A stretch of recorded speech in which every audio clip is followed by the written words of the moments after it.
새들도 아가양도 명석이도 잠잘 때 잠들고 먹을 때 먹어야 하는데 나 아파? 서브 아빠의 각혈은 정말 충격적이었습니다. 전조가 있었죠.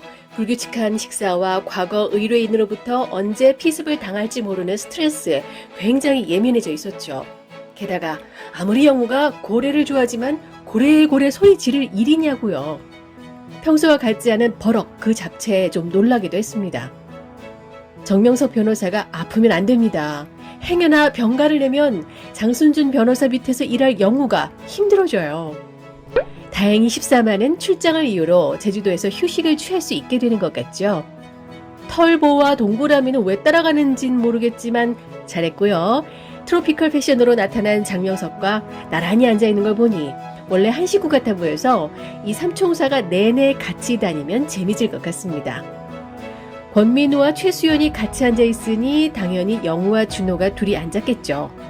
이렇게 자리를 나눈 건 분명 눈치 빠른 최수연일 겁니다. 근데 오픈카에서 정명석의 눈이 촉촉해 보이는 게 불안하네요. 어디 진짜 몹쓸 병에 걸린 건 아닌지 말이죠. 고객에게 최선을 다해서 변호하고 그 이익에 부응하는 것이 의무라던 정명석은 재판에서는 이겼지만 행복해 보이지 않았습니다. 회사 편에 섰던 인사부장도 결국 피해자였죠. 그에 비해 재판에서 졌지만 풍산유씨 유재숙 변호사는 직접 기른 건강한 먹거리로 상대 변호사를 초대할 만큼 여유롭고 행복해 보입니다. 졌지만 잘 싸웠다고 의뢰인들로부터 응원과 지지를 받으며 잘 살아갑니다. 그렇게 안도현 시인의 연탄처럼 자신을 불태우고 죄만 남을지라도 누군가에게 쓸모가 될 수 있어 보람을 느끼며 사는 것이 얼마나 행복한 일인가를 정명석 변호사도 모르진 않을 겁니다.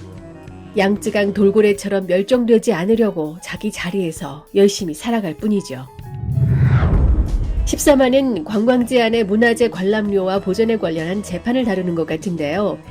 눈앞에 당장 보이는 것에만 현혹되지 말라는 의뢰인의 말이 눈에 보이는 물질적인 보상보다 보이지 않는 행복과 가치에 대해 생각해보라는 얘기 같아서 우영우나 정명석에게 뭔가 깨달음을 주지 않을까 싶습니다.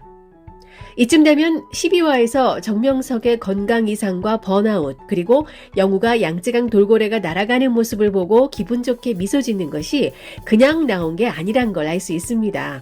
이 둘이 의기투합할 계기를 마련해주기 위한 장치 아니었을까요?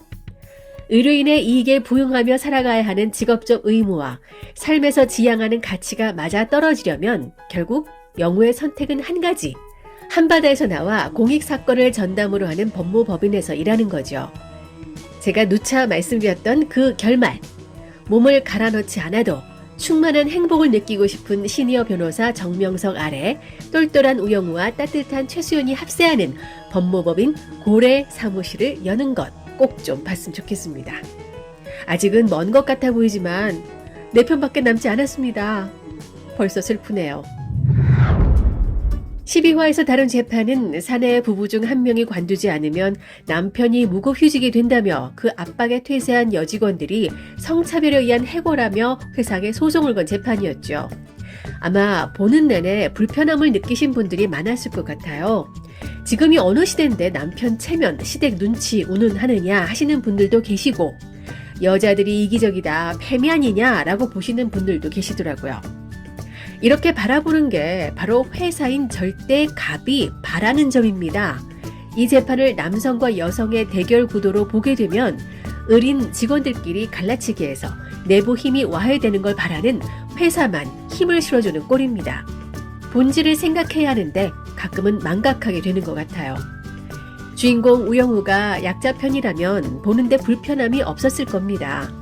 절대 갑인 사측을 대리해서 변호하는 입장이다 보니 사회적 정의와 인권, 그리고 의뢰인의 이익과 변호인의 의무 사이에서 고뇌하는 인간 영우의 딜레마를 시청자도 함께 느꼈을 겁니다. 이 드라마가 던져주는 메시지가 참 명확하다는 걸 새삼 깨닫게 되는데요. 교훈을 주려는 게 아니라 문제를 들여다볼 기회를 주는구나 라고요. 그런데 이 사건은 영우와 준호가 서로를 대하는 태도와도 연결지을 수 있을 것 같아요.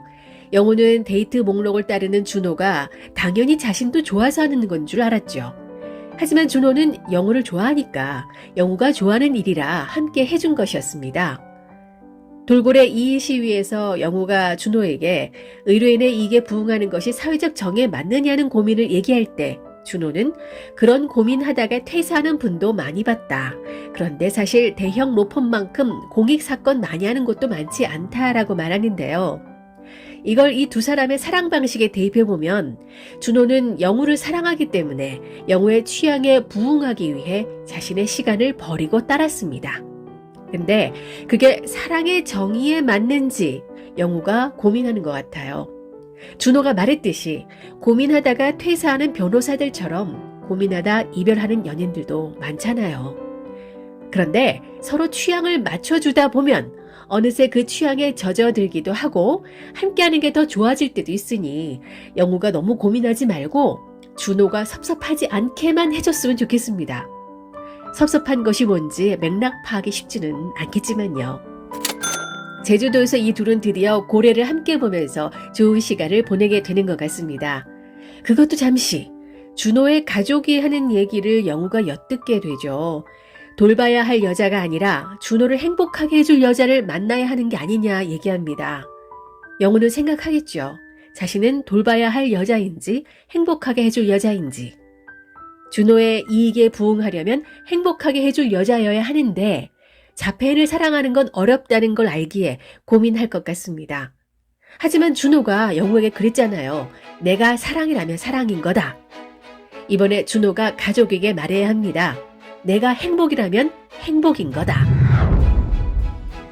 권모술수 권민우가 한짓을 생각하면 그냥 딱밤 한 대 때려주고 싶은데요. 그나마 류재숙 변호사가 덫에 걸려들지 않아서 망정이지 만약 권민우 뜻대로 서류가 재판 증거로 채택됐다면 영우가 해고되는 게 아니라 권민우가 잘렸을 거예요. 출처가 영우가 아니라 권민우라는 걸 찾아내는 건 어렵지 않죠. 비상한 머리에 영우가 가만히 있지 않을 거고 사무실에서 알짱대던 모습을 본 수연이도 진실을 밝혀내겠죠. 영우가 어떤 면에서 취약한지는 알고 있어서 권민우가 잔머리는 쓰지만 결국 영우를 당해내지 못할 겁니다. 근데 최수연과 어쩔 수 없이 제주도에서 붙어 다니게 되면서 이 둘이 묘한 접촉이 생기는 것 같죠? 권민우의 개과천선을 동고남에게 맡기려고 했는데 최수연에게 맡기는 게 더 빠를까요? 사고치는 둘째 남동생 같은 권민우, 지도 편달 꼭 좀 부탁합니다. 근데 준호와 영우의 사랑을 아는 건지 모르는 건지 이걸 인정할 건지 도시락 싸두고 말릴 건지 여러모로 사고뭉탱이 권민우를 예의주시해야겠네요. 이상한 변호사 우영우 13화에서 뵐게요. 고래와 같은 사랑으로 구독, 좋아요 부탁드립니다.